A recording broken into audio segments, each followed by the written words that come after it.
Hi guys, ang init. Hi guys. Hit, magandang buhay. May handaan dito ngayon. Tingnan yung handa namin. Ayan. Meron tayong hipon. Minudo. Ayan, kare-kare.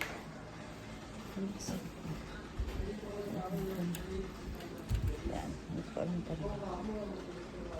Talong. Caldereta. Yan, ang ganda. Diba? Ito yung sa bahay.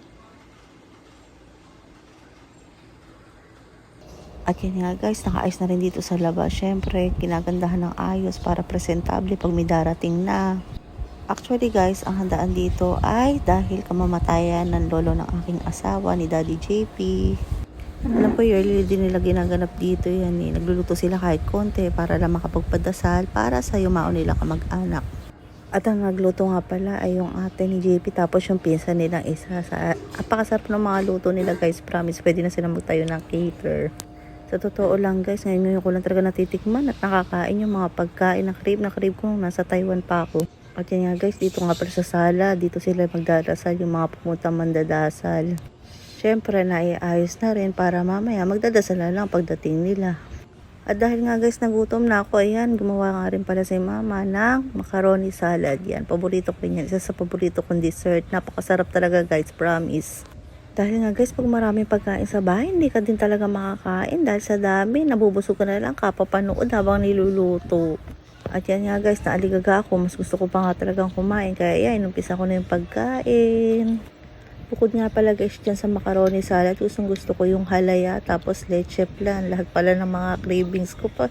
Diyos ko guys, talaga namang hinanap-hanap ko dito sa Pilipinas. Nung minsan nga guys, nagustuhan ko naman yung bibingka, kaya kahit mahal, talagang binili ko para lang makakain ako. Saving, tawag dito, talaga namang craving satisfied. At yun nga guys, mag 8 months na talaga ang tiyan ko, kaya malaki na rin siya, malapit na rin akong mga anak. Halos guys, 1 buwan na lang yung hihintayin ko para lumabas tong aming baby.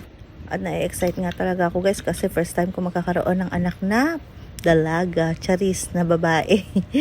At yan nga guys, sarap na sarap talaga ako. Kitang-kita nyo naman, no. Talaga naman sa bawat supo, talaga charis. At eto nga pala guys, yung lolo ng aking asawa, si Lolo Bonifacio. Naabutan ko siya guys nung dinadala pa ako dito ni Daddy JP nung bago kami kasal.